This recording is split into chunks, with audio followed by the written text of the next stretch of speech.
če bi fovšija lahko prišla do sem prepričan, da bi me pošteno kresnila po glavi. Ampak ni moj namen, da vas izzivam. Samo preverjam, kako se počutijo tisti, ki imajo več denarja. Tisti, ki lahko vozijo avtomobile znamke Porsche. Ni slabo, sploh ne. Lep razgled tule nad Barcelono, fino toplo vreme, pri nas pa dež in mraz. Samo popijem kavo in nadaljujemo.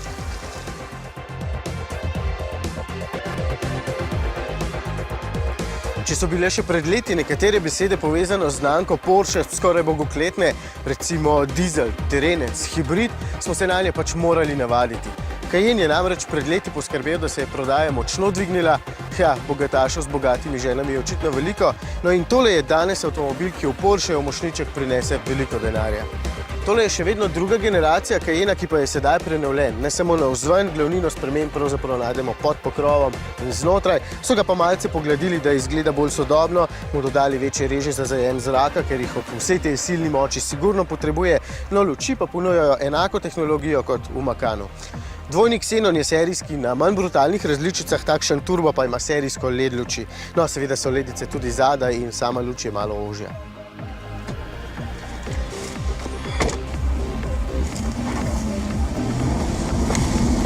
5 variant je na voljo. Cayenne Diesel, S Diesel, bencinski Cayenne S, Turbo in SE Hybrid. Bi izbral slednjega, pa ga v tokratni floti še ni bilo, sem ga pa želel preizkusiti, ker 3-litrskemu 6-valjniku pomaga še elektromotor, ki ima sedaj 2-krat več moči. 70 kW pride zgolj od elektromotorja, kar pomeni, da tak Cayenne lahko neslišno prevozi od 18 do 36 km.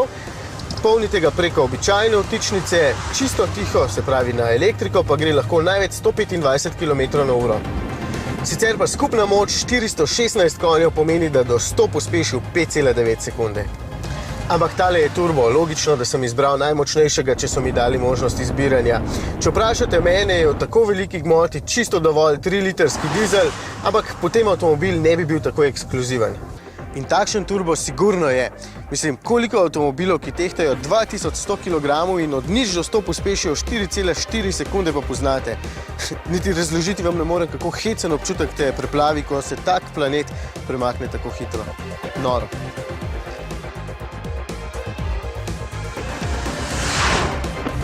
Za to poskrbi 382 kW oziroma 520 konjev moči in 750 Nm navora in res konkretno sune tale zadeva. Predvsem pa komaj verjamem, da se lahko tako suvereno pelje skozi ovinke. Bi morali imeti res močan avtomobil, da bi mu lahko sledili. Še največja ovira pa je seveda velikost. Na teh ozkih španskih cestah je na trenutke kar glomazen.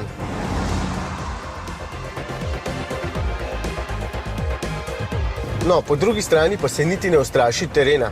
Prej smo se vozili po zelo zahtevnem off-road poligonu in z vsako nalogo je opravil z lahkoto. Pri Porscheju vedo, da bodo lastniki 4-kolesni pogon potrebovali samo, kadar bodo vlekli kakšno počitniško prikolico ali pa čoln, oziroma ko bodo šli smučat, ne pa za take zahtevne stvari. Ampak tisti z denarjem imajo te avtomobile tako radi, zato ker so uglajeni. Tukaj znotraj ničesar ne manjka, sedeži so vrhunski, tale notranjost dodelana, Porsche te stvari res obvlada. Prostora je veliko in ker sedim dokaj visoko, je tudi preglednost dovolj dobra. V bistvu nimam nobene pripombe, razen te, da se mi takšni avtomobili zdijo povsem nepotrebni. Kot skupek vsega pa je Cayenne zelo prepričljiv. S tem nastavljivim blaženjem v načinu komfort je lahko pravi potovalnik, v načinu sport oziroma sport plus pravi brutalnež, potem lahko nastavljamo oddaljenost total, če se slučajno znajdem na res zahtevnem brezpotju, pa ima ta avtomobil toliko terenskih pritiklin, da mi ne bo hudega. Porabe niti ne omenjam in cene ravno tako ne. Kdor ima denar in mu je avtomobil všeč, ga bo pač vzel. Ostali pa ga lahko le gledamo. Je pa res, da bi sam pri tej znamki izbral kaj drugega, če bi bila denarnica dovolj debela. Tako me je pa kar zvilo, ko sem za kavo na začetku prispevka odštel 5 €.